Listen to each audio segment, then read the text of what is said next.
Hi, I'm Dave Holt. After spending 15 years in the minor leagues as a catcher, field manager, coach, instructor, I got a chance to see up close what player development really looks like at a professional level.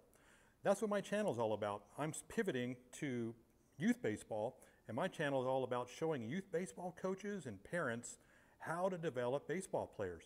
What is the mindset that goes into developing minor league players to get them up to the major leagues?